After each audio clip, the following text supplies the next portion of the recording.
প্রত্যেক দিনের মতো রান্নাবাড়ির দিকে চলে আসছি। দেখো বন্ধুরা কি রান্না করতেছি। দেখো এখানে মাছ ভাজতেছি, এগুলা ভোলা মাছ এখানে ভেজে রাখছি, আরও ভাজার আছে।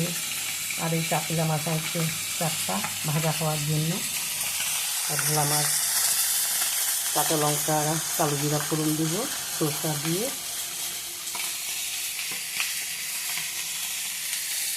সরষা বাটা দিব, আর কালো জিরা লঙ্কা ফোড়ন দেবো, দিয়ে টমেটো দিয়ে ভোলা মাছ করবো।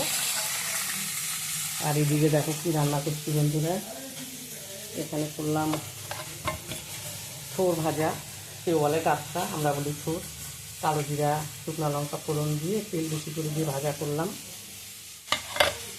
আর এখানে করলাম বন্ধুরা বিনস আলু ভাজা। আর এখানে করলাম তোমার বাঁধাকপি পেঁয়াজ দিয়ে বড়া ভাজলাম। আজকে এই দিয়ে খাওয়া দাওয়া সারবো বন্ধুরা। তোমরাও সবাই খাওয়া দাওয়া খাও। এখানে মাছ ভাজা হচ্ছে, এখানে মাছের ঝোলটা করবো। মাছের ঝোলটা করে গরম গরম খাবো। সবাই ভালো থেকো, সুস্থ থেকো বন্ধুরা।